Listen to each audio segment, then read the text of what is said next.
Okay, it's not live streamed. In a sense. Yeah.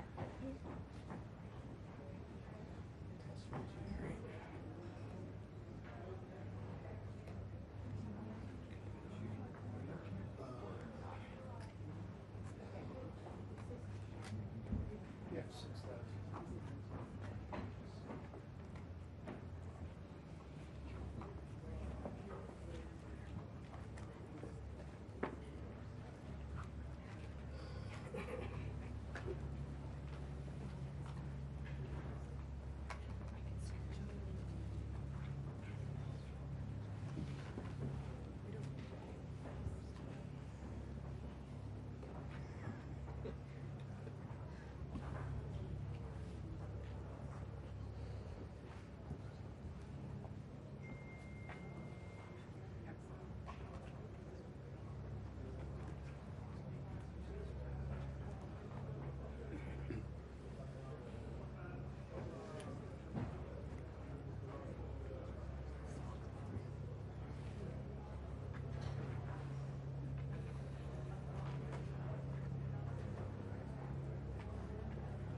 Hey guys, can you move this way?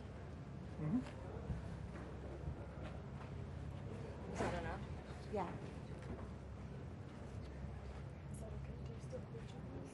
Great.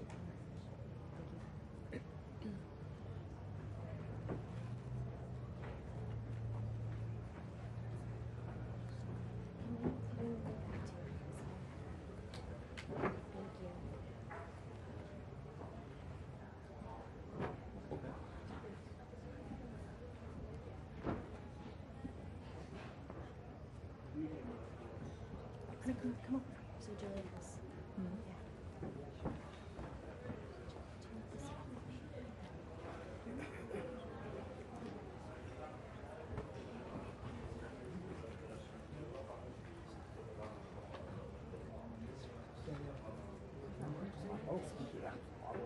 Okay. Oh, okay. Yeah, just be careful of the speaker. It's kind of moving over there.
Okay, you Just because we've got so many more people. tell me when. Right there. Okay. Is this perfect? Tell the truth. It's good? Mic check.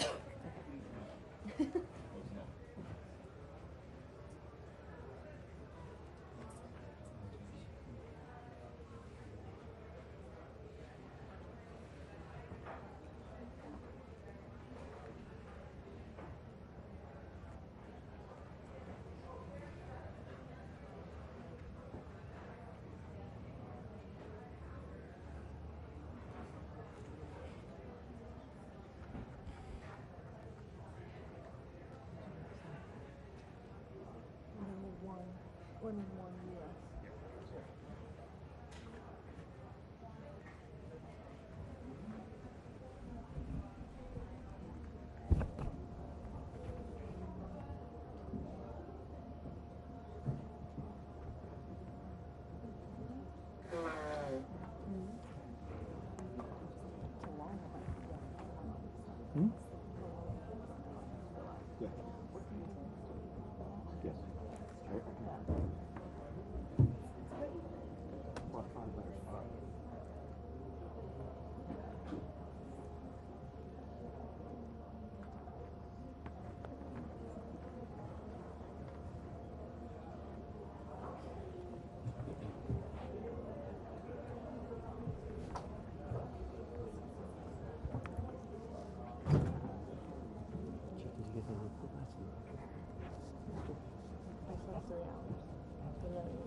When did you get in?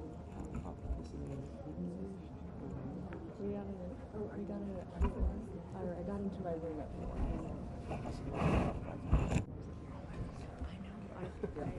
Yeah, I could have slept another hour, but because I didn't have to get on the 7:30 bus to Yeva, come here. you're recording. You need to record too. Yeah. I can grab picture. I can, yeah.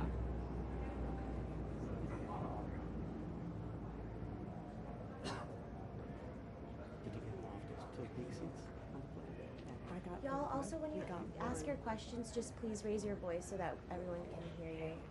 we're in a Rubio gaggle.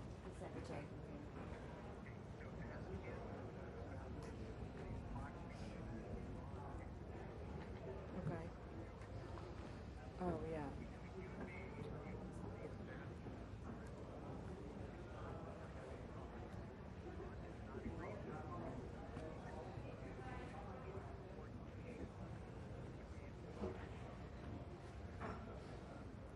Meaning with the Trump administration? Oh. Okay. No. Yeah. Okay. All right. Thank you. Okay. All right. Bye.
It's 1 to 2 minutes.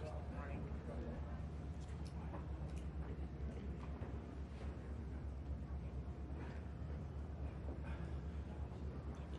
Yes.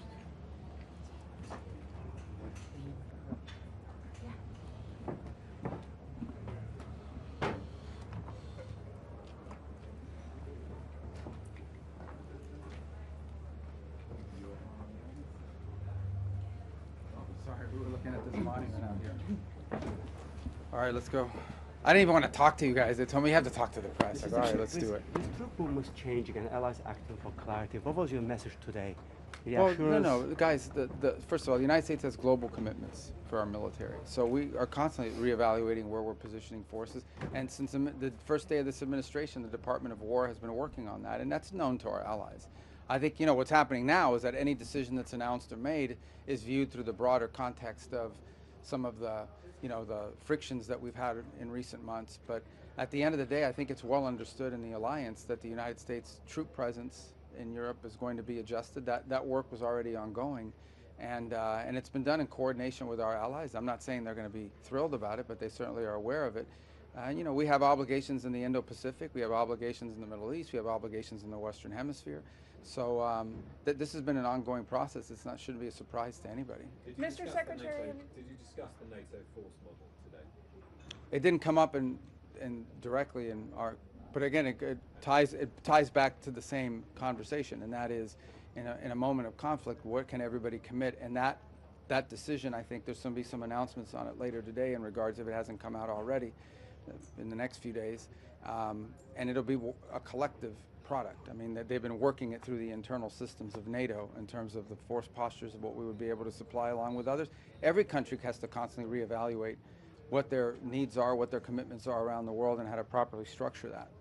Mr. Secretary, the Iranian. What? Do you think it's the case for the US to reduce its contributions to the force? Well, I'll let the folks in the Department of War and over at NATO make those announcements. But this is not a decision that was made on the back of a napkin. I mean, this has been an ongoing process involving other countries as well, and the contributions they can make. It's not just our force posture, it's what other countries can contribute as well to come up with something that works for NATO and that's realistic and that allows us to force posture, for example, in a true front conflict. So, but again, this is all technical work that's being done by military people. These are not political decisions. Mr. Secretary, have What's you that? made I'm sorry? Are you from Sweden? Yes. Okay, you have a great country. This is a great country. This is a beautiful place. Wow. Thank you. I wish you were here longer.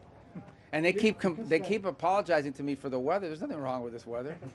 Miami's 95 degrees with mosquitoes and humidity this time of year. That's all right. We could swap. Yeah, but your sunrises are way too early. It's like 3:45 and the sun is up. What's wrong with these people? It's not your fault. Go ahead. Apart from the weather, what are you going to report back to President Trump from your impressions of the Helsingborg meeting? And also, have you got anything reassuring to say about the support for Ukraine that Sweden fear might be fading?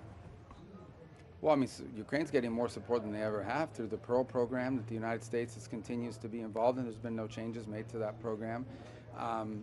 Look, my job here today was to come and set the stage for what will hopefully be a successful leaders meeting in Ankara in about 6 weeks.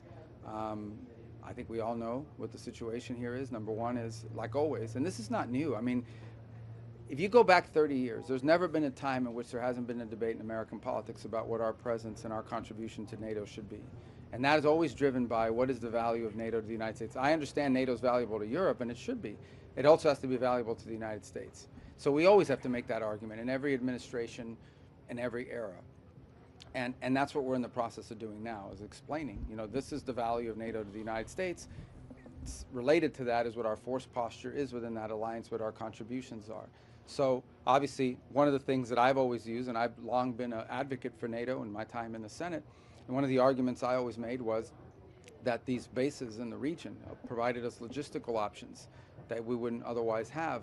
And when some of those bases are denied to you during a conflict that we're involved in, then you question whether that value is still there. So that's going to have to be discussed. There's no doubt about it. I think there's also going to have to be some focus on how, a year after the meeting at The Hague, how much progress has been made in terms of the increased contributions. There are some countries that have doubled their defense spending over the last few years. There are others that are still lagging. In the end, the goal is to have a NATO that is strong, and the stronger our NATO allies are, the stronger NATO is going to be. So, have you made progress today, sir, with the allies on getting the Strait of Hormuz fully back up and running? And no, I would be pretty ambitious to be able to open the straits at this meeting here today, but I can tell you that what I hope there is, this is what I hope for, and this is the point I made, is we all would love to see an agreement with Iran in which the straits are open and they abandon their nuclear ambitions and so forth, their nuclear weapons ambitions. That's what we would all hope for, and that's what we're going to continue to work on, and that's what work is ongoing even as I speak to you now in that regard. But we also have to have a plan B, And plan B is, what if Iran refuses to open the Straits? What if Iran decides, we refuse to open the Straits, we're going to own the Straits, and we're going to charge tolls for it? Okay, at that point, something has to be done about it. And I would argue that there are countries represented here today that are more deeply impacted by this than even the United States is. So all I'm saying, and I've said, and I think this has been reiterated by others, there are other countries that agree with me on this, is that we have to start thinking about, what do we do if a few weeks from now Iran decides, we don't care, we're going to keep the Straits closed, we're going to sink any ship that doesn't listen to us or doesn't pay us. Then someone's going to have to do something about it. Okay, they're not just going to voluntarily reopen the Straits in that scenario. So we have to start thinking about it. I raised that point today. I got a lot of nods. I got a lot of people that came up to me afterwards and acknowledged it, but we don't have an announcement for you today in terms of something that's happening. I know there's a plan in place for what to do if the shooting stops. It's what the French-UK initiative talks about, when the conditions are set. Well, what they mean by where the conditions are set is when no one is shooting. And, but we have to have a plan B for if someone is shooting. You know, how do you reopen the Straits? And so I made that point today. I don't know if that would be a NATO mission necessarily, but it would certainly be NATO countries that can contribute to it. Secretary of Canada or of European partners with regard to reopening the Strait today? Anything that they can do? No concrete ask today. I mean, that's not what the purpose of this meeting was. But I raised the point I just made a second ago, and that is that at some point, you know, ideally they open the Straits. You still, if let's say Iran decides to open the Straits and say, okay, we're not going to shoot at people anymore, someone's still going to have to go in and reduce these mines. And some of these countries have a lot of minesweepers, so they could play a key role. And I think that's the utility of the UK-French mechanism that they've set up. But I'm saying plan B needs to be, what if Iran says, no, we refuse to open the Straits? Then someone's going to have to go in and do something about it. That doesn't mean we couldn't do it. We could. The United States could do it. But there are countries that have expressed an interest in potentially being a part of something like that if, in fact, we get to that point. We don't need their help, but they're willing to do it. And I think we should take them up on it if they are. But I don't think there's been any firm commitments or firm asks today. It would be premature. But I just raised the issue that this is something we may need to confront at some point. Again, if we can't get an agreement done, we'd prefer to get an agreement done. Another Go ahead. Swedish question, please. Yes. It's your country. I have to. With the Swedish administration today, what was the most important outcome of that meeting? With your administration here? Yes. Oh, well, first of all, well, again, I told them what I told you. They did a great job of hosting this, and they've been a model ally, really a tremendous addition to NATO.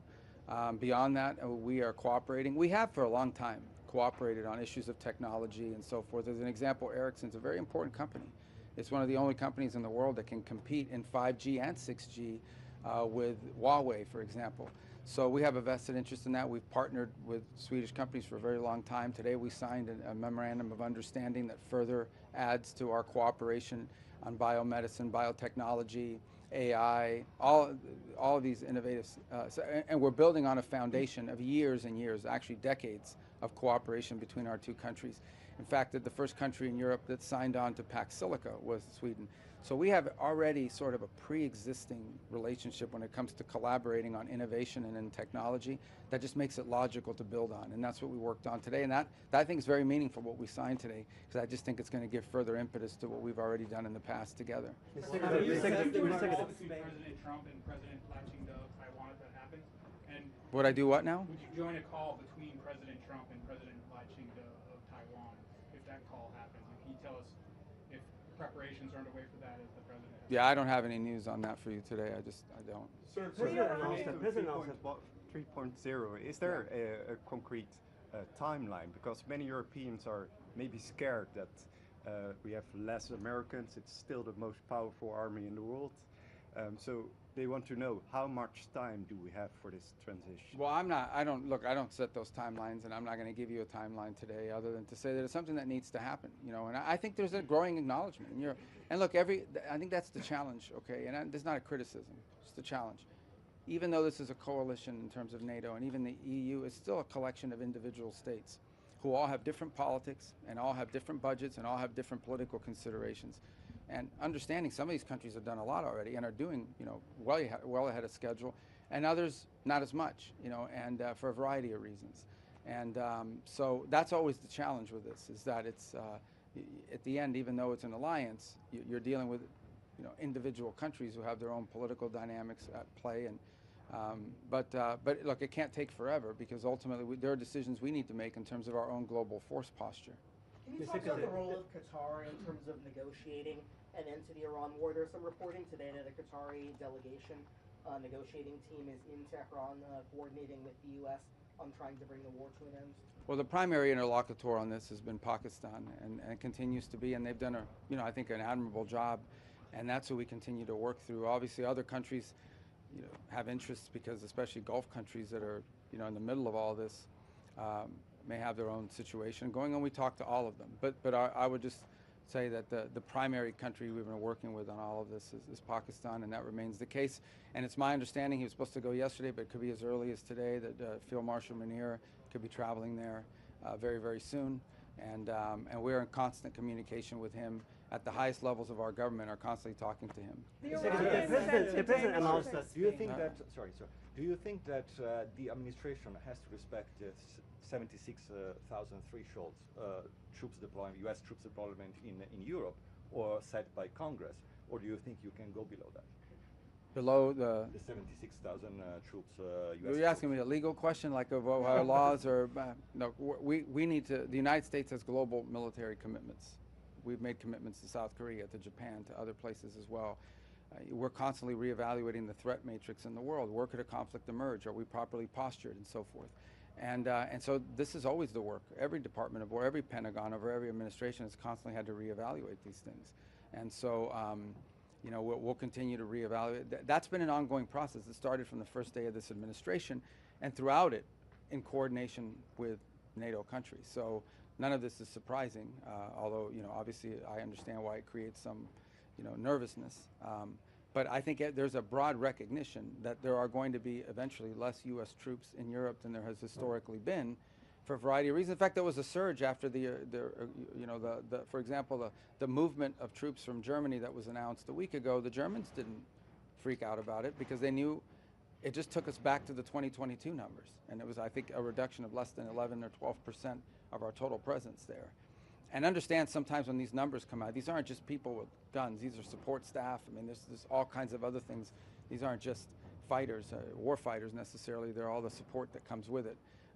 So, although they may be in uniform, and so nonetheless, I mean, but that's always going to be an ongoing process. All right, I do have to run, so a couple more. On that the line, any role for NATO to play when it comes to the situation in Cuba? NATO's far from Cuba. I know. Mr. Secretary, we haven't talked about that at all. What do you see as Sweden's role within NATO? Important. I mean, Sweden's been an incredible addition to NATO. Understand, there's a country that basically had to defend itself for a very long time, but it has a robust and mature manufacturing sector, industrial sector, technology sector. So, look, this is not a criticism, so I don't want you guys to read into this as like I'm criticizing some country. But generally, the additions to NATO have been countries that joined because they were in a weak position, and so they joined because they needed the collective strength of an alliance. But when we added the two countries, Sweden being one of them, these are two countries that brought to the table capabilities that NATO didn't used to have, and with whom we've already had long-term defense agreements for a very long time in cooperation. So Sweden was an incredible addition and made the alliance much stronger, no doubt about it. And especially now, we're talking about, one of the things we talk about is the defense industrial base. I mean, Sweden had a mature defense industrial base that it now brought into NATO, so the opportunity we already work on aircraft together and so forth. The ability to build on that is extraordinary, and that's one of the things we want to be able to do. And beyond defense, on other areas that touch on defense, but maybe are not defense directly. The Mr. Secretary, that there. The president announced Did you get a question? Only one. I know, but this guy's greedy. All right, this is my last one. I apologize. I got to fly to India. Go ahead. Greenland and the Arctic. Have you been discussing that? We had an Arctic. Well, we didn't discuss Greenland today, but we had an Arctic meeting today of the 7 countries, and very positive. We'll have a joint statement. I don't know if it's out yet. It should be out in a moment. And I think there's a growing. Although this is an effort that's pre-existed, I think there's a growing commitment to make it a regular part of our engagements as NATO is to focus on Arctic security for obvious reasons. We're an Arctic nation. We're always going to be focused on the Arctic. It's great to see that other countries are part of this effort now, and that it's going to play a more prominent role. The Arctic is going to play a more prominent role in NATO and in discussions around NATO. So we had our political officers met a few days ago and worked out a lot of details on the joint statement, and then we had a foreign ministers meeting today and potentially a leaders level meeting at some point on it as well. So it's a good forum within NATO And I thought today was very positive, and the joint statement should reflect that. Okay, I said that was about. I'll do one more because I'm a nice guy. The president announced 5,000 troops going. This guy's unbelievable. I apologize. All right, I'm going to do one more, and then I'll do you because you're so persistent. Go ahead. Thank you. Have the peace negotiations under American leadership in Ukraine stalled? Do you think Europeans? Yeah, the peace negotiations on Ukraine under American leadership. Let me just say, we got involved, okay, because we were told we were the only ones that could do it. We were the only ones that the Russians and the Ukrainians would talk to. So we got involved. They were not fruitful, unfortunately. That's the play. We stand ready to continue to play that role, despite leaks that are not true, despite stories out there about us forcing the Ukrainians to take this position or that position, which are not true. If we see an opportunity to pull together talks that are productive, not counterproductive, and that have the chance to be fruitful, we're prepared to play that role. There are no such talks occurring at this time. But we hope that will change, because that war can only end with a negotiated settlement. It will not end with a military victory by one side or the other, at least from a traditional standpoint of how military victories are defined. So it will have to lead, and if we can play a role in making that happen, the president is very much interested in doing it. We just, over the last few months, just sort of sensed that there wasn't a lot of progress being made, but maybe dynamics will change, and if they do, we stand ready to play whatever constructive role we can play. If someone else would like to handle it, they should. But it doesn't appear to be anybody else in the world right now that can handle it. So we're more than happy to do that if the opportunity presents itself to have constructive and productive talks. We're also not interested in getting involved in an endless cycle of meetings that lead to nothing. Okay. Very quickly. Yeah, I appreciate that. Very quickly. And then I gotta go. The president said that 5,000 troops will be going to Poland. Can you please clarify where will they be coming from? And separately, they'll be coming from America. They're Americans. You mean specifically where? Mm-hmm. I'll leave the details on that to the Department of War to announce how these. 5,000 Yeah, but in fairness, I'll leave it to the Pentagon to tell you the specifics of how logistically that's going to work. That's not my place to answer. Let me ask you something you can respond. Can I get your reaction to recent increasing Russian campaign targeting Baltic countries? Well, it's concerning. I mean, you always worry about escalation, right? You always worry about that. We understand, these countries feel threatened by it, obviously, for obvious reasons. So it's a concerning thing, because you always worry that something like that can spark into something bigger. And that's always a possibility. And so we're concerned about it. We're watching it carefully. We're obviously engaged with our allies in NATO on that regard in terms of what's happening, and we keep up to date. But the underlying response to your question is we're concerned about it because we don't want it to lead to some broader conflict that can really lead to something far worse. The Iranians today said, Mr. Secretary, that there's some forward movement. I said the same thing. I can't believe I said the same thing that the Iranians did. There's been some progress. I wouldn't exaggerate it. I wouldn't diminish it. There's more work to be done, but look, yeah, there's been some, and that's a good sign. I'm glad they said that. We're not there yet. I hope we get there. The president would prefer to do a good deal. You asked me if I'm optimistic. I don't characterize it as optimistic or pessimistic. We're going to respond based on the facts as we see them and as they emerge. So what the president has outlined as his priorities are clear. Iran can never have a nuclear weapon. The issue of highly enriched uranium has to be discussed. Its disposition has to be dealt with. And of course, the issue of future enrichment has to be dealt with as well. Those are the core pillars of any sort of agreement, in addition to opening the straits, of course. So I think there's been some progress, but we're not there yet. And hopefully that'll change. It may not. Honestly, it may not. We're dealing with a very difficult group of people. And if it doesn't change, then the president's been clear. He has other options. He prefers the negotiated option and having a good deal, but he himself has expressed, concern that maybe that's not possible. But we're going to keep trying. I know our guys are still working on that very hard. So, all right, guys, thank you. Thank you, sir. Thank you. U.S. traveling press, we've got to get out of here.